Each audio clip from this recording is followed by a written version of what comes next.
আলহামদুলিল্লাহি ওয়ালিহি ওয়াসসালাতু আলা নাবিয়িহি।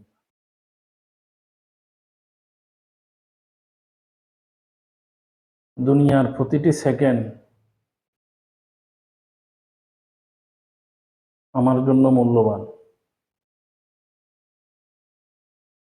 যদি আমি সেটি মূল্যায়ন করতে পারি।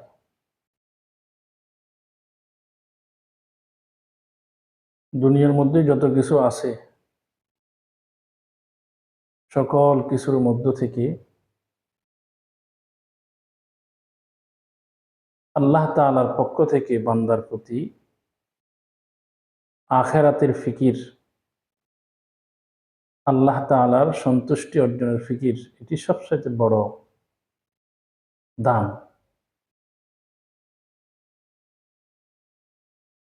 কারো অন্তরের ভিতরে যদি আল্লাহ সুবহানাহু ওয়া তাআলা আখিরাতের ফিকির দান করেন, আল্লাহর মোহাব্বতের চিন্তা দান করেন,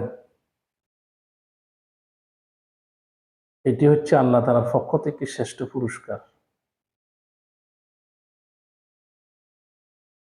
দুনিয়ার মধ্যে মানুষ অনেক কিছুর মালিক হয়, যত কিছুরই মালিক হোক না কেন, সকল কিছুই একদিন না একদিন হাতছাড়া হবে।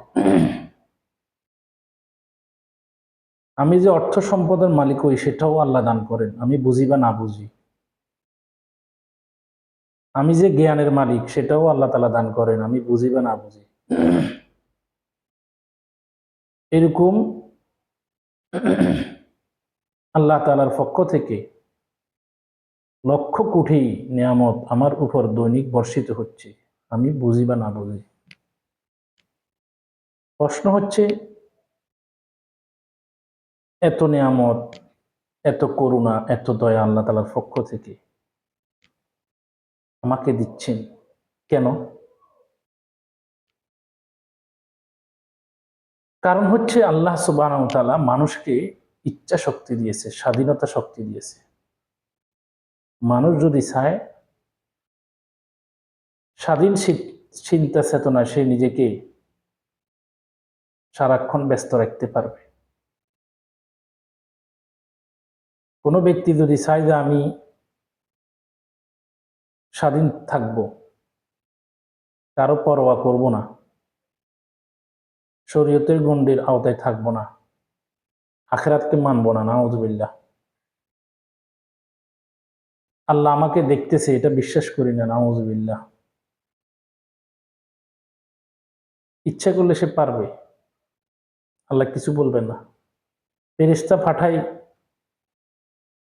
ধমকও দিবে না, এই তুমি আমার কথা মানতেছে না কেন। এটাকে বলা হয় ইচ্ছা শক্তি। মানুষকে আল্লাহ পাক ছেড়ে দিয়েছেন, মানুষ যেটা মনে আসে সেটা করতে পারবে। তো আল্লাহ তাআলা আমাদেরকে অগণিত নিয়ামত দিয়ে ভরপুর করে রেখেছেন কেন?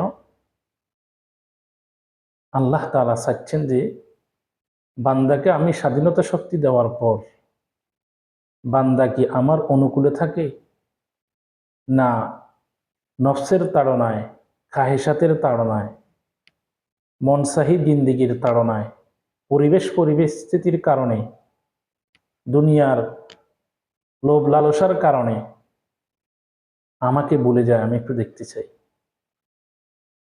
হাজারো রং, হাজারো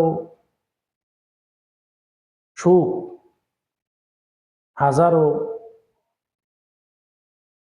প্রভাব প্রতিপত্তি, হাজারো ব্যস্ততার মধ্যে বান্দার অন্তর কোন দিকে, আমি সেটা দেখতে চাই। বলতেছিলাম এটি যে আল্লাহ সুবহানাহু ওয়া তাআলা আমার প্রতিটি সেকেন্ড যেটা যাচ্ছে, এটা আমার জন্য অতি মূল্যবান, যদি আমি সেটা কদর করতে পারি। যদি আমি সেটা কদর না করতে পারি, মূল্যায়ন না করতে পারি, তাহলে আমি আল্লাহ তাআলার দরবারে হিসাব দিতে পারবো না, হিসাব আমার জন্য কঠিন হয়ে যাবে। এই জন্য আল্লাহ সুবহানাহু ওয়া তাআলা হুজুর আকরাম সাল্লাল্লাহু আলাইহি সাল্লাম একটা দোয়া শিখেছেন, আল্লাহুম্মা হাসিবনি হিসাবান ইয়াসীরা। হে আল্লাহ, আপনি আমাদের থেকে সহজ হিসাব নিন। সহজ হিসাব নেওয়ার জন্য আমাদেরকে চলতে হবে আম্বিয়া কেরাম আলাইহিস সালাতু ওয়াস সালামের বাতানো রাস্তায়, সাহাবায়ে কেরাম রাদিয়াল্লাহু তাআলা আনহু এর বাতানো রাস্তায়, আল্লাহ ওয়ালাদের বাতানো রাস্তা আমাদেরকে চলতে হবে। আল্লাহ তাআলা আমাদেরকে জীবনের সময়গুলোকে মূল্যায়ন করে আখিরাতের ফিকিরমান হওয়ার, আল্লাহর মুহাব্বতের শরাব পান করার তৌফিক দান করেন। बन जाए ये सब कौल मेरा हाल सरासर, जो कुछ भी ज़बा फरह खुदा या मेरे दिल में, तेरे सवा माबूद हकीकी कोई नहीं है कोई नहीं, तेरे सवा माशूक हकीकी कोई नहीं है कोई नहीं।